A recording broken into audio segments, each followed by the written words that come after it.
First, you have some time to look at questions 1 to 7.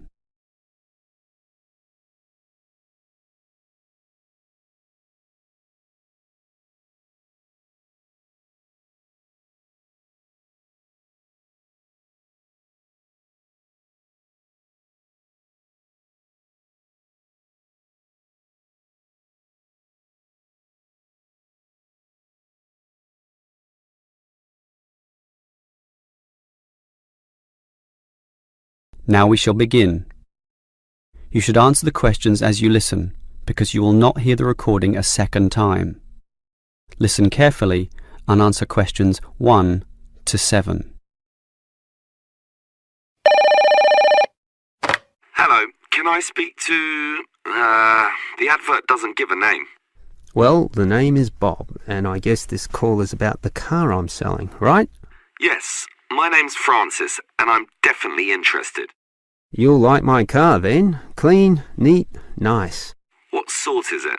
Oh, the original model was called an Echo. You know, like the echo a sound can make. But then they changed the name to Yaris just before I bought it. Yaris. I don't know why. I liked the old name, and it's the same car, but that's what it's called. So, what's the colour? The ad says it's cream-coloured. Like cream, then? Yeah, well, it's more of a yellow colour, actually. Not cream? No, I don't know why I said that. It's like a canary, and small like one, too. So, what about the power? How many cylinders does it have? 4 or 6? My brother has a 6-cylinder car and says it's very powerful. Well, this one's 4 only, but I find it fine for city driving. As long as you don't intend to drive this car interstate or across the country, it does the job fine. That's okay. I just want the car basically for commuting to work and maybe some weekend trips. Is it 2-door or 4-door? I suppose it's not 4-door. The car's too small for that, right? Right, just 2 doors, as you say. The front seat bends forward to allow entry into the rear.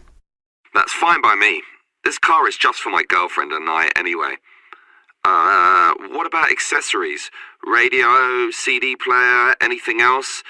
Does it have an air conditioner? Well, no, it doesn't, but I don't find that a problem. I just open the window. I mean, if you really want, you can pay to have an AC installed.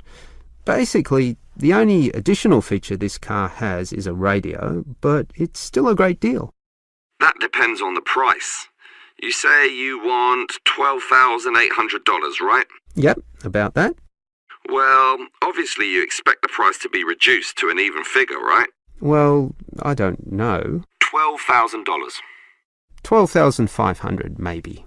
If you can lower it a bit, I'll come and have a look, okay? Okay. Let's say $12,400, but I won't lower it any more than that. Certainly not to $12,000.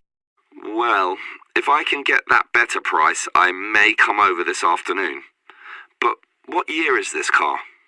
How old is it?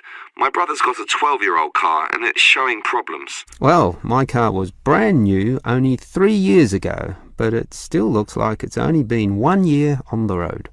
Okay, that sounds good. Before you hear the rest of the conversation, you have some time to look at questions 8 to 10.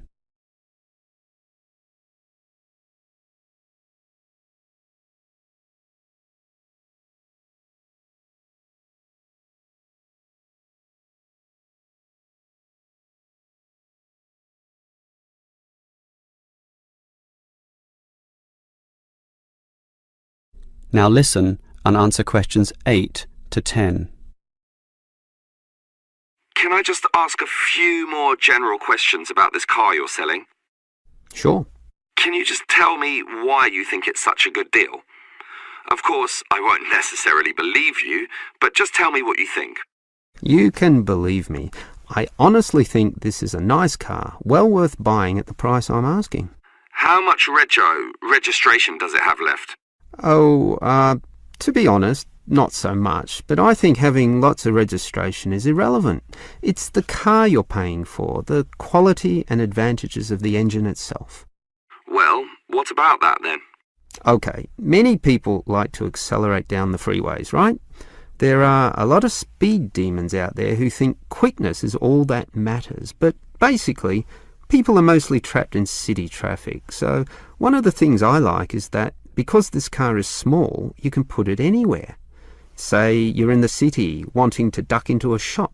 Well, you can fit this car in any little space while you go shopping or do other things, and that saves you a lot of time.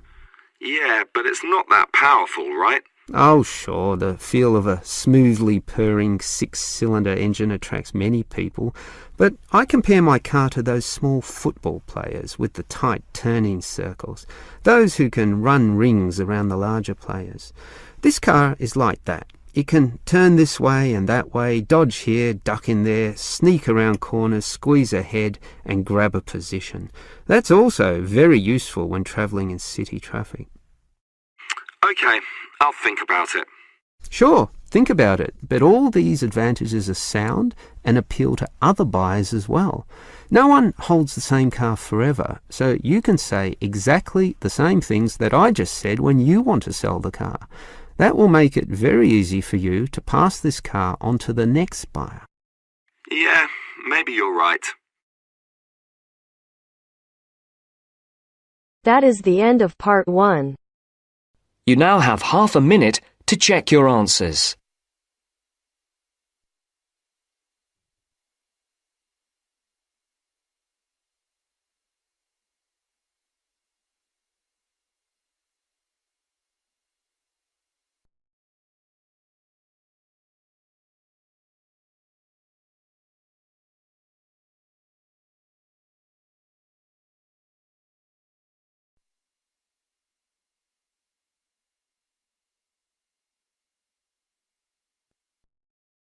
Now turns to part 2.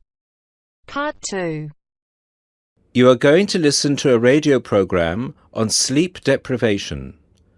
First, you have some time to look at questions 11 to 15.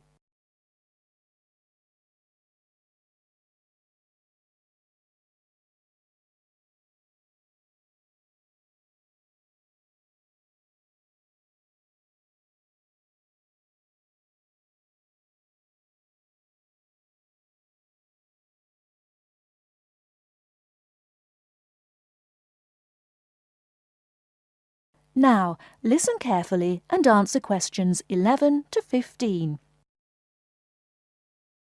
With us in the studio today are Dr. Peter Collins, a senior lecturer in the Department of Psychology at the University of Chicago, and Helen Gardner, the author of the book Deep Sleep.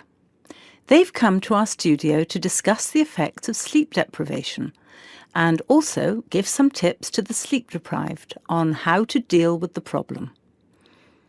Welcome to the studio, Helen and Peter. Now, Peter, what are the reasons for sleep deprivation and how can it affect our lives?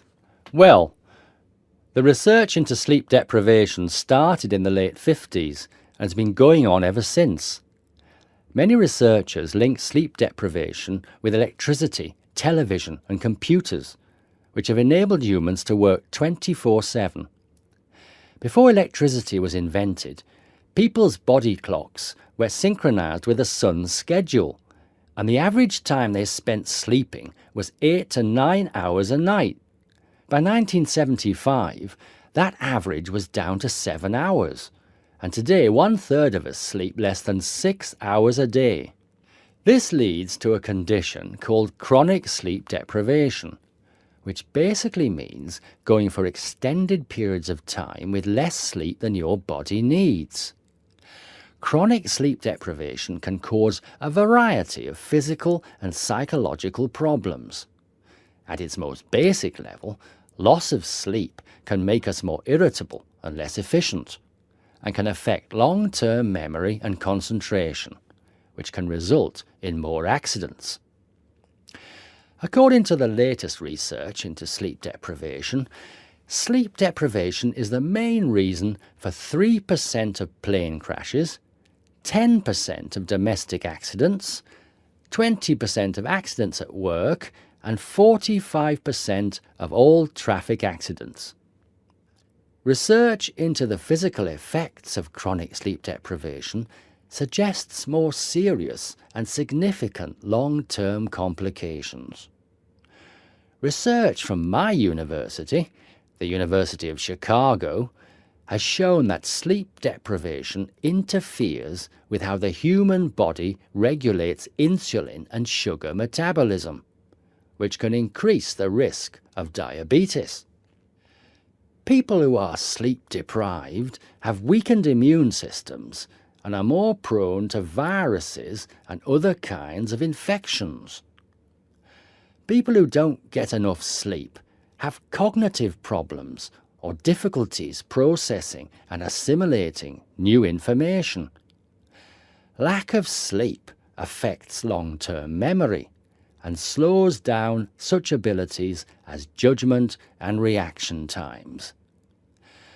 Some researchers link sleep deprivation with obesity, indicating that sleep disorders and eating disorders are often linked. Before you hear the rest of the talk, you have some time to look at questions 16 to 20.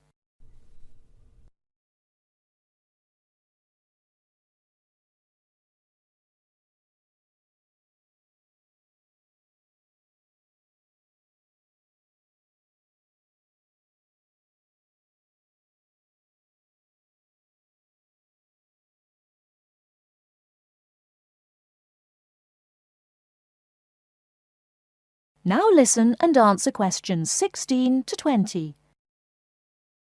Helen, you've done a fair amount of research for your recent book on helping people deal with sleeping problems. Could you give our listeners some tips on managing their sleep? Well, if you spend several hours a night tossing and turning in bed, trying to fall asleep, you first have to find out how much sleep you need.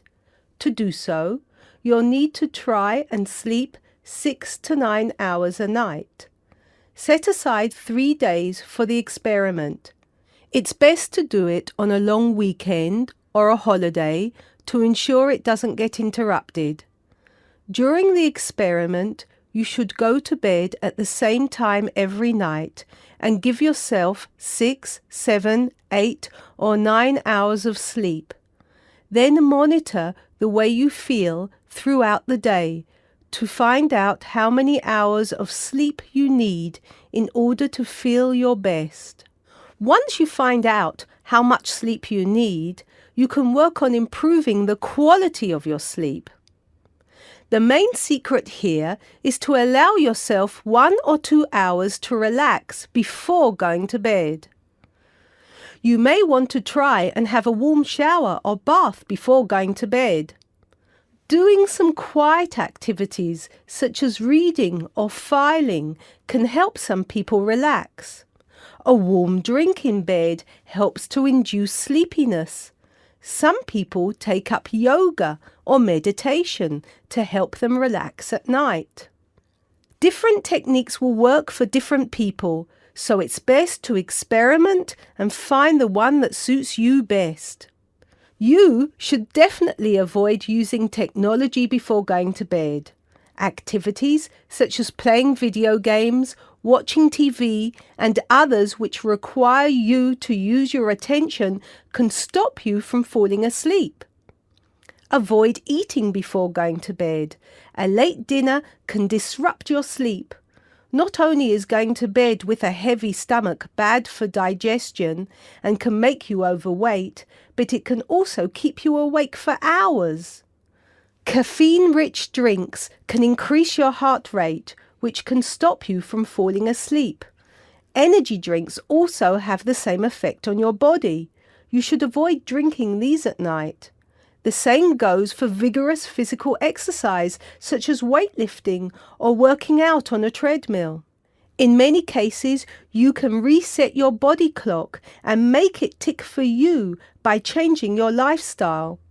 If your sleep deprivation is severe, it's always best to seek professional advice and get an appointment with your doctor, who might prescribe you sleeping pills. Thank you, Helen. We'll be back after the break and we'll be answering questions we've received from our listeners.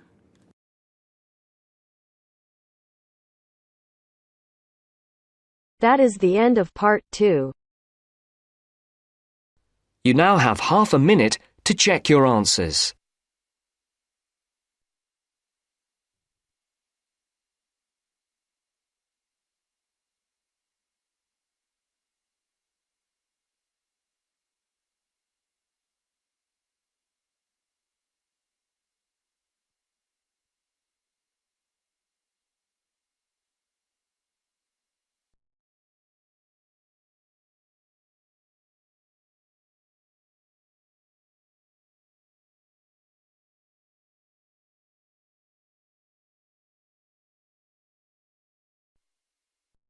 Now turns to part 3.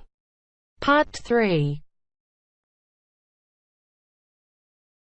You will hear a conversation about tea between an expert and a reporter. You have 30 seconds to look at questions 21 to 24.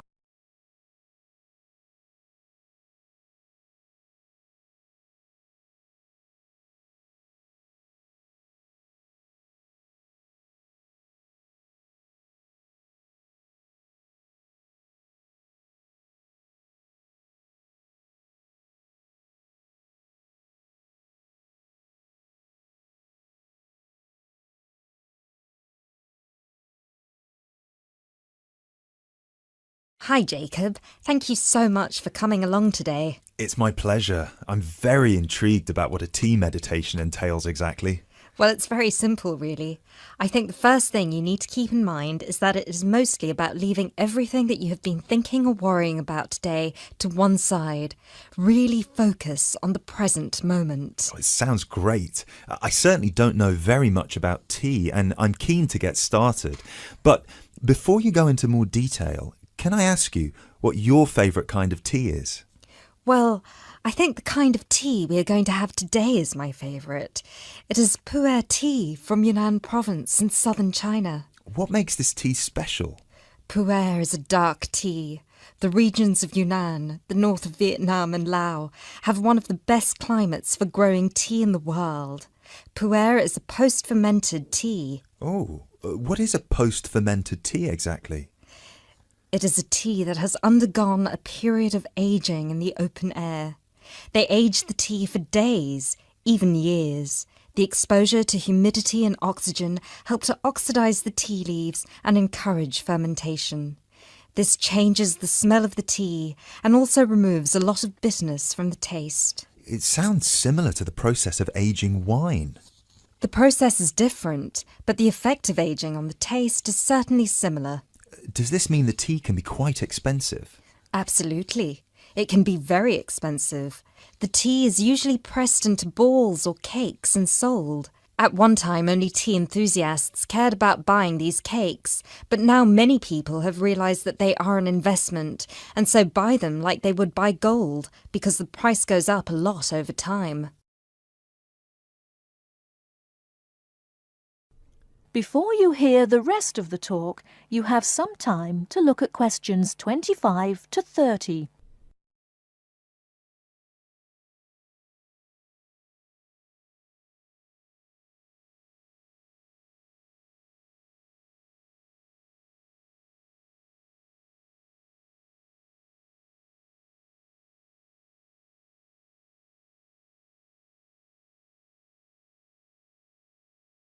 Now listen and answer questions 25 to 30.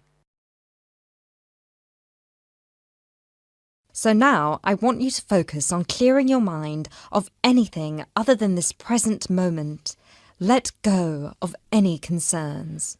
OK, one slight problem. I will need to record our conversation, and I will need to take notes for the article. I plan to write about this for my newspaper. Is that OK? Oh yes, of course. Whatever you need. Thank you. I'll try to keep my notes to a minimum. Good. So, where was I? Oh yes, I think very few people really appreciate the complexity and variety of tea that exists in the world. Right. Most people are maybe like me and just use tea bags. Exactly. And with a tea bag, the tea is trapped inside and cannot move around freely. You can really taste the difference drinking a brewed tea that was free to move around through all the water. So, do you ever use tea bags? Never. There are many different kinds of tea: white, yellow, black, green, oolong, matcha, herbal, and many others. Each one has its own unique properties. To fully experience what each tea has to offer, you must brew it in the correct way. I also believe in only drinking tea that is picked and sorted by hand, rather than using mechanical processes. Although it takes more time, the tea made by hand is so much better that it leads to an increase in the tea's sales. But in that case, surely if there is more interest in the tea, and with the time-intensive farming process, this means there could be shortages because the demand is higher than the ability to produce it.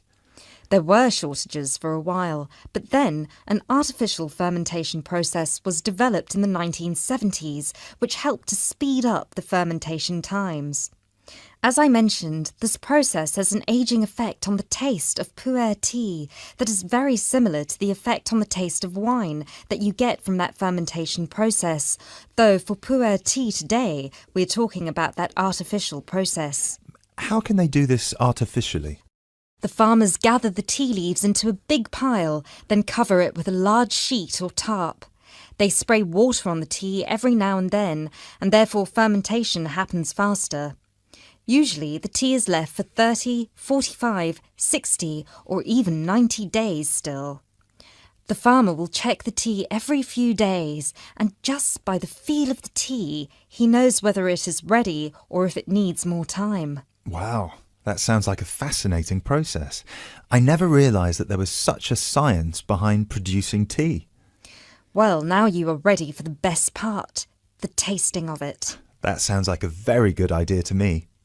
So what I will do now is boil the water, and we can begin our meditation. What does that entail? We need to focus on only two things. The first is your mind and body. Forget everything that you have been worrying about today. Forget about what you have to do later on, or what somebody said to you earlier. Focus on your breathing and on how your body feels. If you have aches and pains, acknowledge them. Pinpoint where there is tension in your body and try to release it. Oh, yes, I can really feel tension in my shoulders. Let it go. Close your eyes if that helps. Take deep breaths in and out. Soon we will drink the tea. When you drink it, think about the taste and how it feels on your tongue. Is it easy to swallow the tea, or do you need to gulp it? Can you brew the tea leaves more than once? Oh yes, you can brew some teas more than 10 times. Now we will shift to noble silence, focusing only on ourselves and the tea. Enjoy.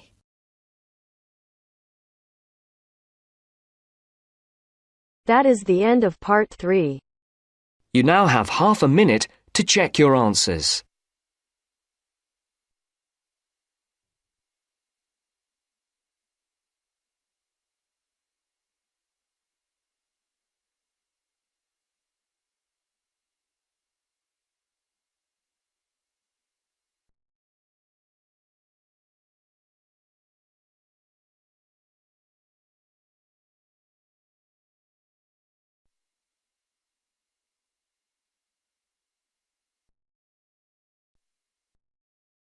Now turns to part 4.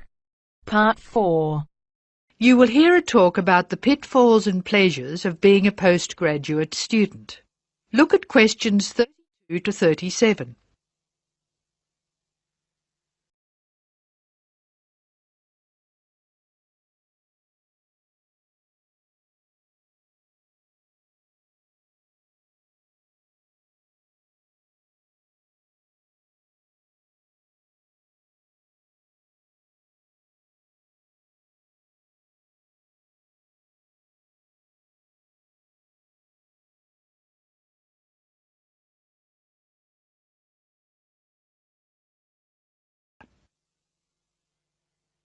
Postgraduates are about as easy to define as catching steam in a bucket. Courses can be vocational, for training, as research, as a preparation for research, or a combination of these. Also, you can choose between full-time and part-time. Increasingly, the approach to postgraduate study is becoming modular. The vast majority of postgraduates are doing short, taught courses, many of which provide specific vocational training. Indeed, there has been a 400% increase in postgraduate numbers in Britain over the past 20 years. Current figures stand at just under 400,000. People undertake postgraduate study for many reasons. These may be academic, intellectual challenge, development of knowledge; vocational, training for a specific career goal; or only vague, drifting into further study. It is essential that you determine the reasons you want to become a postgraduate. If you have clear goals and reasons for studying, this will enhance your learning experience and help you to remain focused and motivated throughout your course. Where you study should be based on much more than the course you want to do. For some courses, you're likely to be there for several years, and it is important that you are happy living there. Check also what type of accommodation is available and whether the institution provides any housing specifically for postgraduates. Choosing an institution and department is a difficult process. To determine quality, do not rely on the reputation of an institution, but find out what the ratings are from the most recent assessment exercises. Find out about the staff, their reputation, competence, enthusiasm, and friendliness. Visit the department if possible and talk to existing postgraduates about their experience, satisfaction, comments and complaints. Be very careful to check how they feel about their supervisors. Also, check what facilities are available, both at an institutional level, for example libraries, laboratory and computing facilities, and in the department, for example study room, desk, photocopying, secretarial support, etc. Everyone will have their own priorities here. I am always anxious to check the computer support available and regard it as slightly more important than library access. Your working environment and the support available to you plays an essential part in making your work as a postgraduate a positive experience. Life as a postgraduate can be very different to your other experiences of education. Things that can distinguish your experience are the level of study, independence of working, intensity of the course, the demands on your time, and often the fact that you're older than the majority of students. These factors can contribute to making you feel isolated. However, there are several ways you can make sure that this is either short-lived or does not happen at all. Many student unions have postgraduate societies that organise social events and may also provide representation for postgraduates to both the student union and the institution. Departments can also help to create a sense of identity and community, and often have discussion groups available. Don't be afraid to talk to staff about any difficulties you might be having. Of course, universities provide counselling services, but we have found that the best advice comes from talking to other postgraduates who may have faced similar difficulties. Look at questions 38 to 40.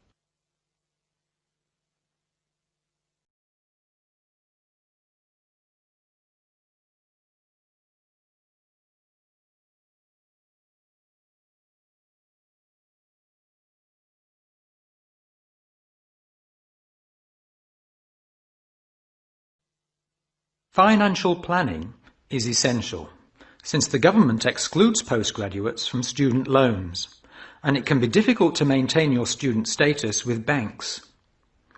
This has implications for free banking and overdraft facilities.